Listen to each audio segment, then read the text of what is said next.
famous.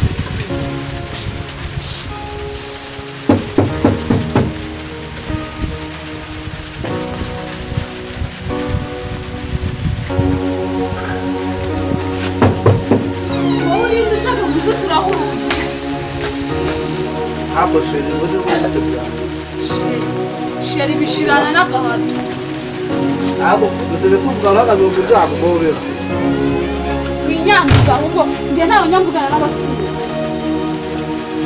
Wose kwikuja kugaragara hano. Ase nkaho turukaye. Winkoraho, do not touch me. Hapo uziwe kwaje gukura. Cyagubiza. Fatabaho. Bisa n'ibicuri kumva. Kandi uzabi. Dare kuzabi kwa mukobwa. Imbwa ziramenyana. Uzabika. Niye mbwa yakuta. Zedebwa. Ifite n'umugisha. Ako. Se nk'iki gituye giturukaye gukomana akumiro karama. Nkaho turukaye. Abo tuvire mu rugo ugende hano ntago haba basize. Wabwire baba wakaza hano se nakubwira bwa. Mama wanjye ntagahura n'udusore tutazaho tubiri. Buri ngiye cyane. Dusore se wabo dukundana gukora, wabo dukundana geraho. Bakubwe n'imitsa, hey, imbere. Kandi nidusubira bwabo ntabwo dukundana. Touch me down. Hey, ntabwo dukundana. Bobera turavuga. Bobera. Kwitegeko. Bobera. Ako sherewe. Kuna gukuze niko. Chako nibyo byo kuri kuma biri. Somalo kwitaba gasko. Somalo kwitaba dirako. Sobas. Ikuvuga nta n'urusori utari. Ndimbere izo nzoga zawe ujya kuzinywera ku misozi. Ndavuze ngo va ahangaha ugende. Nijye uri kubwira. Ngo vyaro je. Nakwaye gift yaje.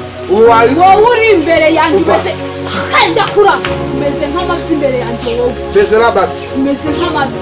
Ntabwo ndibuze hano none. Uharare. Ako mbona abahungu b'iyi minsi musigaye mwaribonye hagati.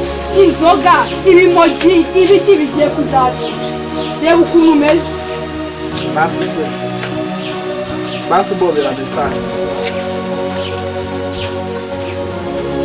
Waboneye nditanye cyangwa ukabyibonera. Ariko mwakoze ntiyakaratse.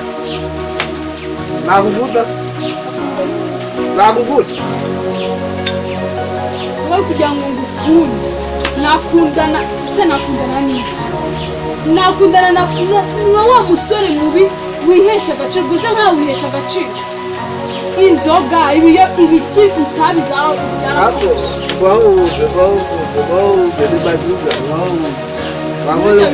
Uyibedera gusatura umutwe, umwashiri bawubwira. Ejo rero bazi bakubwira hirya. Wintwara nk'ikiziriko cyawe mugishwe imbere. Sheri ko twashakaje utazi kurwanya izo karatu usigaye zikuranye. Rero usigaye kwigisha cyane. Njye guhamagara uriya murumuna wanjye. Murumuna wawe? Barunera! Hai, muri gutangana habaye iki? Kana cyo mushaka y'amaboko. Niba nk'iki gihugu gituye giturukaye. Havuye. Se hano ndakubye ko hano abasizi. Simbizi. Mumbarize warakumva. Mushiki wawe yamwe. Yamaze hano nta basinzi tugira muri none. Wait, ugende hano ntabwo dushaka. Ariko narumiwe. Wowe? Namaze ryo kwivuga. Genda ntabwo dushaka.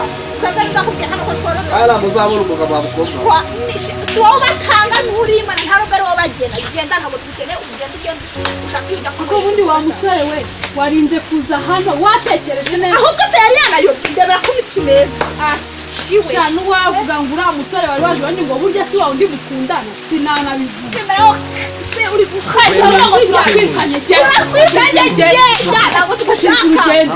Waruwa njye ntuzongeye kunekereza mu mutwe wawe habe na rimwe. Nutacika ku nzoga ukaganyuza hano. Ko nta n'urusoni ndabara ko mukameza ibiyobyabwenge amatabira ushaka nsabi yewe ajya utanga niyo umuntu yagufashe umva muri umuna wanjye wakuba ariko njye stress zinyisha ukabwira uno muntu akava urazaze ngira ni buzaza kuri wanjye ntabwo gushaka hano cyeza ako sawa soba kwitabana soba kwitabana Vimbere ndavuze ngo genda tutajya hano tumukugenda ntabwo dukeneye hano doswe ninyayeho